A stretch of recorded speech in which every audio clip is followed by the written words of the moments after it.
was only 29 when I took the night shift at an old, abandoned factory on the outskirts of Detroit, a place shrouded in eerie legends. My hands trembled as I stepped through its rusted gates, the chill of the night matching the unease that filled my heart.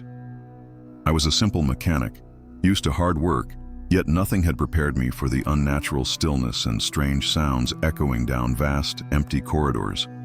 Every footstep felt like a step toward a mystery I could neither understand nor escape. It all began on my first night on the job. I arrived at the factory as the moon rose high over Detroit, its pale light flickering against broken windows and sagging roofs. I remember how the heavy door creaked open, as if welcoming or warning me. The building's interior was a labyrinth of dusty corridors and forgotten rooms. Every step I took echoed loudly, and my heart pounded in time with the distant hum of machines long silenced. Walking through the long halls, I noticed strange markings on the walls and old posters peeling off in the cold. My mind raced with thoughts of curses and tragic events that locals whispered about. I tried to convince myself that these were merely legends, stories meant to scare newcomers, but the oppressive silence and eerie drafts told another story, one of secrets buried deep within these walls. I was alone, or so I thought. As I made my way deeper into the heart of the factory, the atmosphere grew thicker and more foreboding. A mix of fear and curiosity pushed me forward, even as an inexplicable chill snaked along my spine. I clutched my flashlight tighter, feeling that something unseen was watching me from the darkness. With each cautious step, I realized this night job was about to become far more than just an ordinary shift. I soon discovered that the factory was divided into distinct sectors, each with its own disturbing character.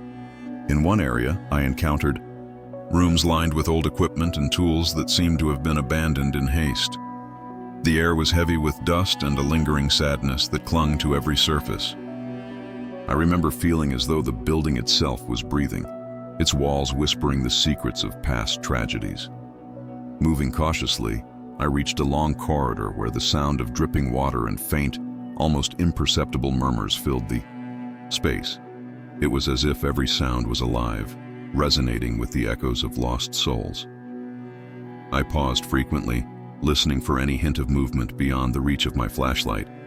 There was a persistent sense that I was not truly alone, that someone, or something, shared that space with me. In that moment, fear began to override my curiosity. I tried to steady my trembling hands and focus on my duty, but the unsettling sounds and shadows made it nearly impossible. Each step forward was a battle against the urge to flee. Deep inside, I wondered if the legends were more than mere tales, and whether I was about to become part of one of those tragic stories myself. My unease reached its peak when I entered the machine room. Here, the machinery was arranged in a chaotic layout, with rusted gears and old conveyor belts that creaked under their own weight. Suddenly, one of the massive machines sputtered and halted. In that brief moment of silence, a dense darkness seemed to settle in around me. I felt a cold hand on my shoulder, though no one was there. Only an unexplained, bone-chilling presence. I stood frozen, unable to move as my mind scrambled to explain the inexplicable. The sudden stoppage of the machine sent shockwaves through, the quiet echoing off the concrete walls. Every nerve in my body screamed that something was terribly wrong. I took a hesitant step back, feeling the icy breath of fear sweep over me. The simple logic of my work life had no place in this nightmare, and I struggled to convince myself it was all a trick of the dim light. In that heart-stopping instant, I realized this night shift was no ordinary assignment. The malfunction of the machine was only the beginning, a warning sign of deeper, more sinister forces at play. The cold, heavy presence seemed to grow closer, its intentions unknown but clearly malevolent. I tried to shake off the terror, yet I knew that from now on, every moment in that factory would test the limits of my courage and sanity. The following hours felt like an eternity as I wandered through the eerie factory. Determined to finish my tasks, I attempted to carry on despite the growing dread. I inspected one sector after another, noting how the layout of the old building seemed to change subtly with each turn I took. Corridors led to dead ends and rooms I was sure I had passed before now appeared unfamiliar and distorted. In one neglected corner, I found a broken mirror that reflected not only my image, but also fleeting shadows behind me.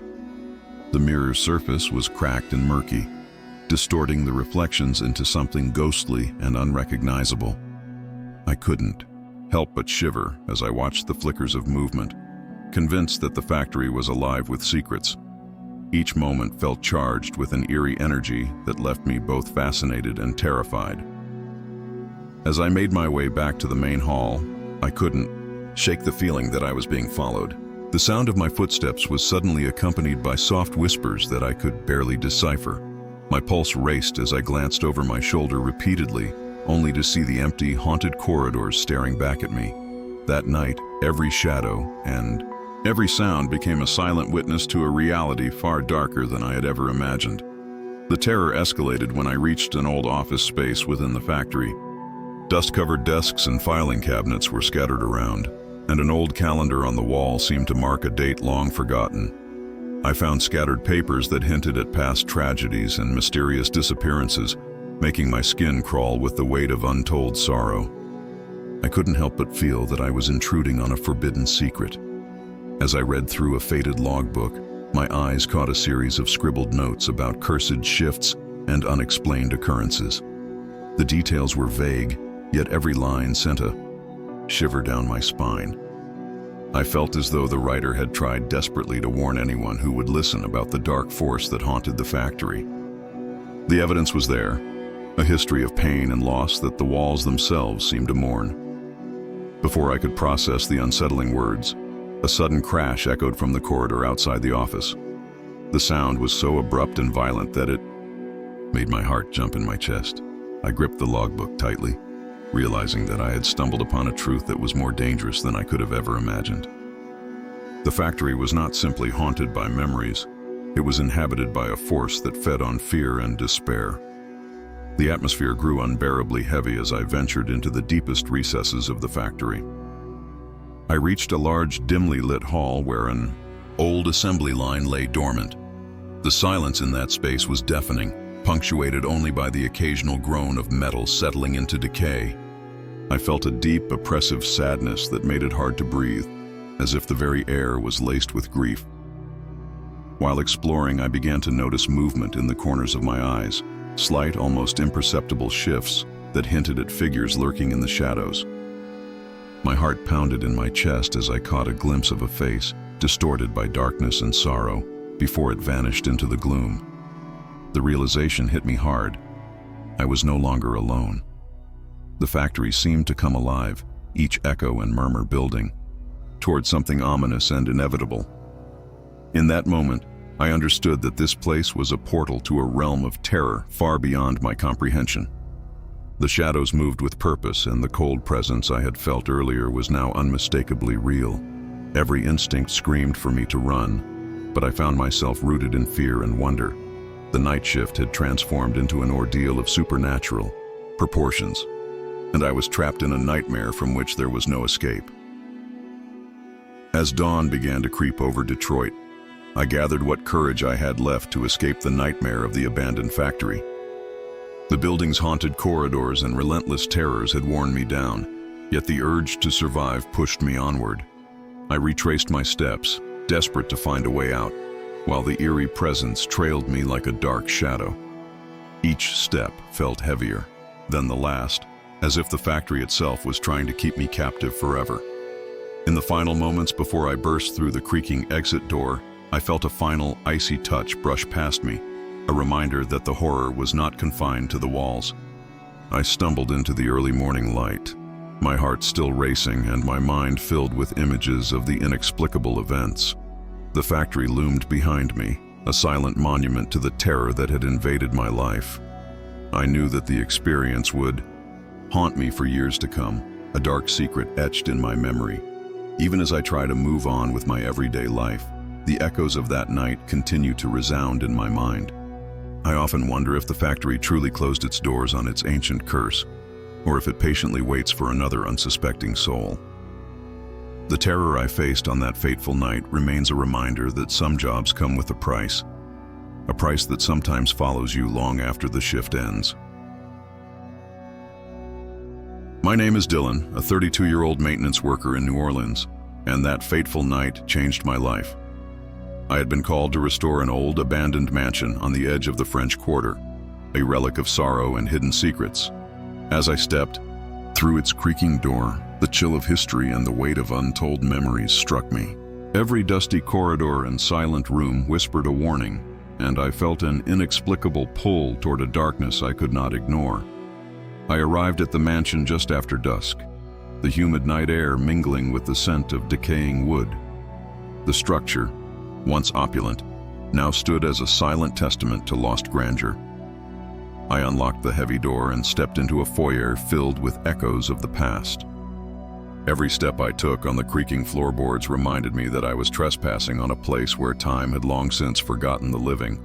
The corridors beckoned with shadows dancing on peeling wallpaper, and a soft, eerie murmur accompanied my every move.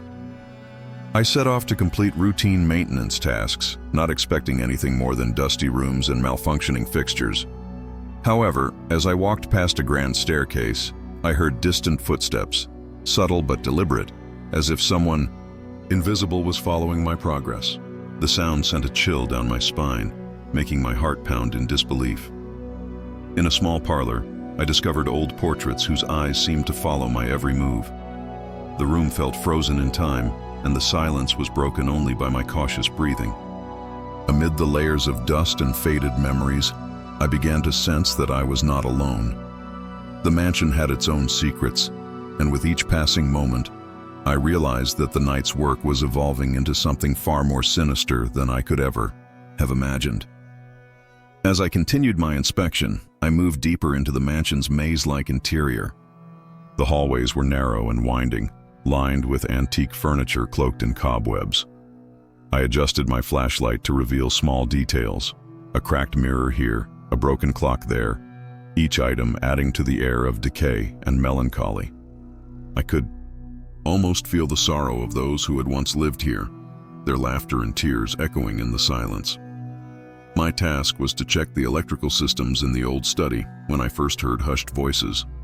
They were soft, like whispers carried on the wind, but clear enough to send shivers down my back. I paused at the threshold of the room, unsure if it was my imagination or a remnant of a long-forgotten past. The voices spoke in a language I could not decipher, yet the tone was unmistakably filled with grief and longing. Compelled by both fear and curiosity, I pushed open the creaking door of the study. Inside, the room was bathed in a dim, ghostly light that made every shadow seem alive. I noticed a faded journal resting on a desk, its pages yellowed and filled with scribbled notes about lost souls and tragic events. At that moment, I knew that every task I had been assigned was slowly drawing me into a web of sorrow and supernatural mystery. Later that night, I was called to fix a broken fixture in one of the mansion's forgotten bedrooms. The air grew heavier as I approached the room, and the silence became almost oppressive. Inside, the atmosphere was saturated with a deep melancholy that made time feel as if it were standing still. I worked quickly, my hands trembling not just from the cold but from the awareness of something unseen. As I knelt to inspect the faulty wiring, a sudden sound of shuffling echoed from the darkened corner of the room. I froze, my heart racing as I strained my eyes to see through the dim light. In the corner, a faint outline began to take shape, a figure moving slowly, almost sorrowfully. It wasn't a person I recognized. It was something ethereal, a shadow of a memory that did not belong to this world. My breath caught in my throat as the figure drifted closer. It seemed to hover between the realms of the living and the dead, its eyes empty, yet filled with unspoken pain. In that moment, I felt a profound connection to the mansion's tragic past. Every creak of the floor and whisper of the wind spoke of stories too terrible to forget. I realized that this maintenance job was a trap set by time itself, luring me into a nightmare of forgotten memories and despair. With each passing hour, the mansion's secrets began to unravel before me. I was sent to repair an old chandelier. In the main hall, a grand room where light once danced off ornate surfaces, now shrouded in darkness. The grand hall's high ceilings and long windows gave the space an eerie quality, as if the room were a living relic of another era. I couldn't shake the feeling that every corner held a hidden story of loss and regret. While working on the chandelier, I noticed an unusual draft that made the candles on nearby tables flicker wildly. It was then that I heard a soft, sorrowful melody echo through the hall, as if someone was playing a piano far away. The sound was both beautiful and haunting, stirring memories of a time when music filled the air with hope. Yet now, it only deepened the sense of isolation and despair that clung to the mansion. I set my tools aside and listened intently, trying to decipher the source of the melody. The notes seemed to blend with the creaks of the ancient wood, creating a symphony of melancholy that tugged at my heart. Suddenly the music halted, replaced by an oppressive silence that made the air feel heavy and charged. In that pause, I sensed that the mansion was speaking directly to me, warning me of secrets best left undisturbed. The night took a darker turn as I made my way to the mansion's upper floor, where a series of locked rooms held the promise of long-buried memories. I fumbled with an old key, its metal cold and heavy in my hand, and finally managed to unlock one of the doors. Inside, the room was filled with relics of a bygone era, old furniture, scattered letters, and a large, dust-covered mirror that reflected more than my image. While examining the mirror, I noticed that my reflection was not alone. Behind me, a faint, sorrowful figure stood, watching silently. The figure was dressed in old-fashioned clothes and had an expression of deep despair. I spun around, but the room was empty, and the only evidence of its presence was the lingering chill that seemed to emanate from the very walls. I could almost hear the soft rustle of a dress, like the echo of a forgotten past. I sat down on the creaky floor, feeling overwhelmed by the weight of the mansion's history. The mirror, the letters, and the inexplicable presence all merged into a single, haunting narrative that spoke of lost love, betrayal, and pain. Each object in the room was a fragment of a story that I was only beginning to grasp. I realized that the mansion was not merely abandoned. It was a repository of souls trapped in a perpetual state of sorrow, and I was now a part of that tragic legacy. As midnight approached, the mansion's true nature began to reveal itself in unsettling ways. I was tasked with inspecting the boiler room, a place where machinery once roared with life, but now lay silent and cold. The air was thick with steam and the scent of rust, and the low hum of distant mechanical echoes filled the space. Every step I took seemed to awaken dormant memories of labor and suffering, as if the room itself mourned its lost vitality. While exploring the dimly lit corridors of the boiler room, I noticed strange symbols etched into the concrete walls, markings that hinted at rituals and forgotten ceremonies. The symbols pulsed faintly under the flicker of my flashlight, inviting me to decipher their meaning. I felt an irresistible pull to study them, as if they held the key to the mansion's hidden past. Yet, the more I stared, the more I felt as though I were being drawn into a vortex of despair. In the heart of the boiler room, I found an old metal door that led to a narrow passage. As I pushed it open, a blast of cold air rushed past me, carrying with it a chorus of sorrowful whispers. The voices mingled with the creaks of metal and the drip of condensation, creating a haunting melody that resonated with the pulse of the building. In that moment, I understood that the mansion was a living archive of grief, a place where every shadow and every sound was imbued with memories that should have remained buried. As the first hints of dawn touched the horizon, I realized that my night in the mansion was nearing its end, but the memories would haunt me forever. I hurried back through the labyrinth of dark corridors, each step echoing the sorrow of the past. The mansion seemed to resist my departure, its walls murmuring secrets and its floors groaning with reluctant farewell. My mind raced with the events of the night, each moment an indelible imprint of terror and heartache. In a final desperate bid for escape, I retraced my route to the grand entrance. Outside, the early light of dawn revealed the mansion's decaying facade, a stark reminder of the horrors that lurked within. As I pushed open the heavy door and stepped into the cool, morning air, I felt a final, inexplicable tug, a lingering presence bidding me never to forget the secrets I had uncovered. Every heartbeat, every trembling breath was a testament to the night's relentless grip on my soul. Even now, as I try to resume my ordinary life in New Orleans, the memories of that night refuse to fade. I can still hear the whispered voices and feel the icy touch of sorrow behind me. The mansion's legacy remains etched in my heart, a warning that some secrets are far too dangerous to be disturbed, and that the echoes of the past can follow you long after the night has ended. My name is Ethan Carter, and I never believed in ghosts. At least not until I took the night shift job at the old Jefferson & Sons warehouse in Detroit. It was supposed to be easy, just monitoring security cameras, walking through the empty aisles, and making sure no one broke in. But from the first night, I knew something wasn't right. There was an unnatural stillness, as if the building itself was holding its breath. The deeper I wandered into the warehouse, the more I felt the weight of unseen eyes watching me. The warehouse loomed over the deserted industrial district, its rusted exterior blending into the shadows of the night. I parked my car outside the main gate, the silence of the area amplifying my unease. The company had gone bankrupt decades ago, but the building was still used for storage, its corridors lined with crates and forgotten equipment. My only job was to ensure no trespassers slipped in. With a deep breath, I entered through the side door, locking it behind me. The first few hours were uneventful.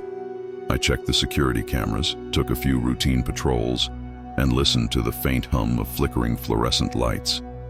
But as the clock neared midnight, an unfamiliar noise echoed through the cavernous space, a faint rhythmic tapping, like fingernails drumming against wood.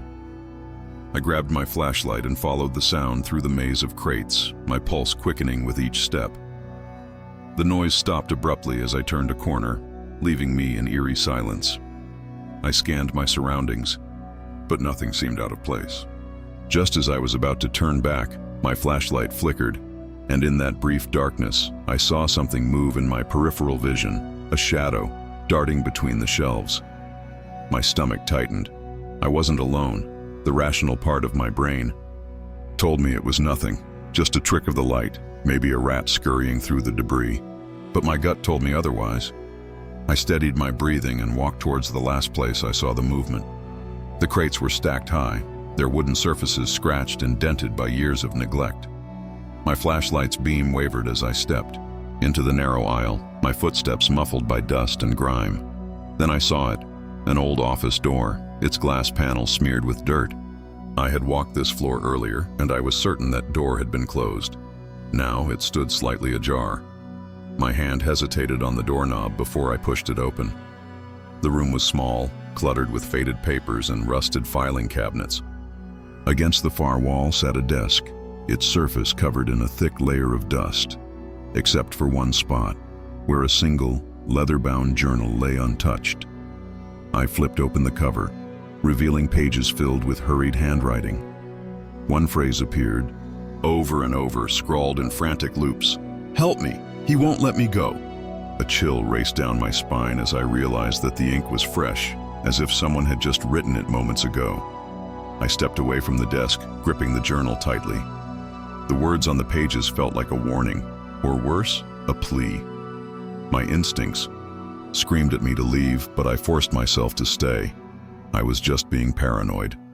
The warehouse was old, full of drafts and settling noises. That had to be it. Then the temperature dropped. The stagnant, musty air turned ice cold in an instant. My breath came out in visible puffs, and my fingers numbed as they clutched the flashlight.